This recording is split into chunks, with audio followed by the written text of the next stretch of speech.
Namuhla kungilesine phinde futhi ngiyabungelela yonke indawo ababukeli be-YouTube nabacala ukubukela nabavamisa ukubukela.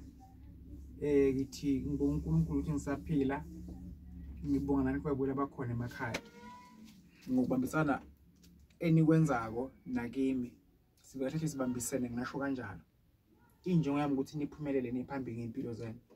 Awu kusamthanda ukubonga ngani zakwethu ukuba enikwenzile nikwenza nakomunye ngiba ngimthandazi wenu. Kunamagama la kafike mhlawumbe la azahlala kahle kimi njengemlepho wendabuko noma ke njengomuntu ophile enyameni, kodwa ukuthi sekukhona engimtshelile abese na enza ukuthi lento ekhwelo yomuntu loya yendlule nje kalula ngichube lempilo ngiphambili. Kunabantu engibabhalile lapha ukuthi kukhona umuntu oke wenza into efana nento ethile.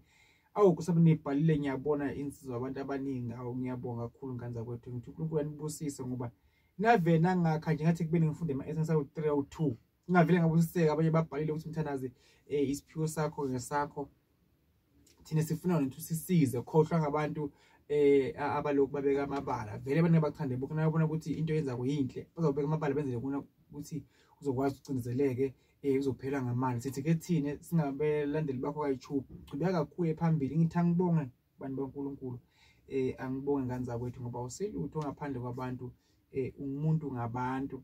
Nami sengiyabona ukuthi eke ngife nikhona nini nibakithi nihamba kunye nami. Angazi nganenzela ini enhle enizobona ngayo ukuthi mhlawumbe lokho enikwenza kimi kuyangijabulisa ngoba senifana nomndeni wami, senifana nabantu engizalwa nabo ngendlela eseningivikele ngakhona. Akusho ukuthi una wenene mhlawumbe umuntu mhlawumbe bengimesaba, kodwa nje ke kunegama lakhe umuntu alisho kuwe eligcine likulimaza afike omunye ayilipolishe kanje ubusendlula kanjalo ngoba noNkulunkulu naye amgwaza bamenza konke kwaba khona abampholisayo phinde futhi abaxolela abantu laba benze okubi kuye. Nami ngithi bantu baNkulunkulu ngiyayibonga support yenu kakhulu. Ngiyabona ukuthi mangahamba kuthiwa ngibheke Soweto noma eJozi noma eThekwini noma eRichards Bay noma eKZN, ngeke ngilale ngaphandle, ngeke ngize ngishaywe ngabantu, ngiyonginika indawo ekufihla ikhanda. Ingakho nami ngithi ake ngiyithobe kini ngisho ukuthi Nkosi yami uNkulunkulu anibusise. Ngiyabonga kakhulu ngane zika baba, ngiyabonga kakhulu bantu baNkulunkulu, ningadinwa Nkosi yami bantu benkosi. Ngithi ke namhlanje ake ngisho ukuthi ngifisa ngathi uNkulunkulu anganibusisa nibe nemali Nkosi yami, umsebenzi uvuleke ngoba okumgcoko okufuna yimina ukuthi nina niphumelele, hayi ukuthi ngifuna uphumelele mina, ngifuna uphumelele nina babukeli bami lapha emakhaya yonke indawo ngezindawo. Ngithi Nkosi yami uNkulunkulu makanibusise. Namhlanje ngiphethe enye into nje lapha eke ngisho ngeke ngaliveza kancane legama, ngathi ngiphethe enye into lapha bathi uphosa mina kufe wena, phosa mina kufe wena. Lena nduku lena ikhandiwe ke bantu baNkulunkulu, iyawuthi ukuthi phakama kancane ngendlela engikhandile khona ithi 1000 uma uyithenga uyi-order lena nduku lena ufike nje uyihlaba hloso uyihlaba uhlale ukuthi sekukhathela ngumuzi nangu nabantu abangilandelayo abangenza okubi. Nkosi yami ngafa, cela ke wena nje ukuthi wena phosa mina kufe wena ungilwele kulabantu laba abangenza okubi, bese uyayikha induku uyithi nje qhu amanzi ashisayo bese ufaka umese phakathi uzici, so uyachela wonke umuzi, so uyakhuluma. Uma ufuthanda ukufutha ngayo uthi gcuwe emanzini bese uyafutha kuma ukuthi ungabizi igama lomuntu ngoba izokugila umhlolo. Abantu abakwenza kuba akagcina umuntu ayikhunga eve acinana eve enyanya bathi ngabe ukubela yena manje. Abantu abakwenza kubi uyothi ufike emsebenzini bathola ukuthi sebacabale benabodwa labantu abakwenza okubi wena empilweni yakho. Lapha ngikhande enye into ukuthi uphosa mina kufe wena usebenza ikhandlela eblue u1000 babukela bakhona emakhaya. Ngina kuphosa bile kufanana futhi into zala ekhaya siyakhandela, basiyikhandile bese siyayibhosa siyifake eboxini. Whatever you are la ukhona khona kuyefika lezinto lezi ziyafakwa lapha ebhosini noma ku DHL, use-America, use-Zimbabwe, use-Botswana, use-Swazini, use-Jozi phakathi Soweto kuphi KZN Thekwini, siyakufakela ukube sikafika kuwe. Sifuna ifake address kaMthandazi la, address yakho la sifake ebhosini into ziyafika kuwe umbukelo khona ekhaya. Ngithi uNkulunkulu anibusise Nkosi yami, angifuni ucamba amanga, ngibonga kakhulu ngibona nje ngiphile kodwa kukhona engisakhulekela abukela bakhona emakhaya. Ngifisa ukuthi uNkulunkulu akwenza ukuthi kuphumelele le ngokukhulekelako nizokubona ekasekudala akusiko okuzokuphakamisa mina mara kuzosiza nina babukela bakhona emakhaya ukwazi ukuthi udokotela nimthole endaweni yakhe enhle right elungisiwe.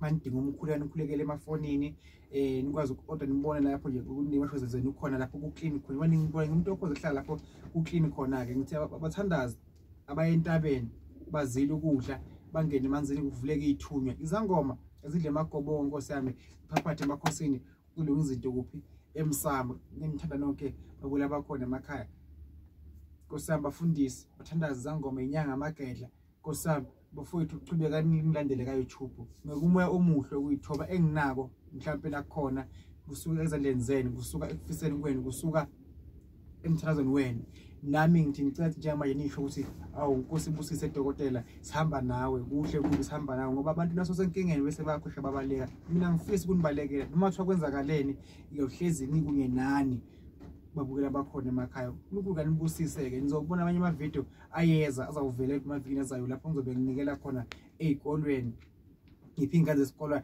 icathulo ingane engenamzali engenababa engenamama ngizobe nje ngipha njengomthandazi nami akukho enginako kodwa-ke ngithi bathamba sandla buya sandla sibusike sandla siphaka sandla kanjani esamukelayo zonke iy'kolwa ngishilo ukuthi Nkosi yami ngiyofike ngibeke nje lokho enginakho indlela engikhule ngayo ayikaseba yinhle ayikase futhi yangichaza kodwa-ke ngeke ngikwazi ngibuyisela abantu ngoba ake ngisole muntu indlela engikhule ngayo kodwa ngifuna ngikwenze ukuthi ngikhombise ukuthi le mpilo engiyibona kwabanye abantwana abahluphekayo abahlukumezekile ngisuka kuyo angibaphakamise ngibasukumise Nkosi yami babula bakhona emakhaya ngiyabonga kakhulu isandla sendlula ikhanda futhi angazi ukuthi ngingabonga ngakanani kulokhu eningenzele kona ugezile umoya wami noma ngibona ukuthi la umuntu angisukela nangumuntu efuna ukungikhuba nomuntu efuna ukungilika Nkosi yami kodwa ngibese ngiyeva kuthiwa insizwa yalapha eJimistini kukhona umfonele washo ukuthi idle insizwa mina thatha ama-customer ayo Nkosi yami akekho umuntu nama-customer umuntu uya lapho esizakala khona uyepha umuntu ethanda khona ungaphuma kimi uye kwabanye abalapha endabuko ngeke ngikwade ngeke ngize ngibethuke ngeke ngize ngibagceke ngithi Nkosi yami ngiyabonga bathandazi ngiyabonga zangoma ngiyabonga bomakhosi amakhulu iy'nyanga bonke abantu abakhona emhlabeni Nkosi yami ngibonga kakhulu eningenzele kona inkosi inibusise nawe mbukelo khona ekhaya ngiyabonga.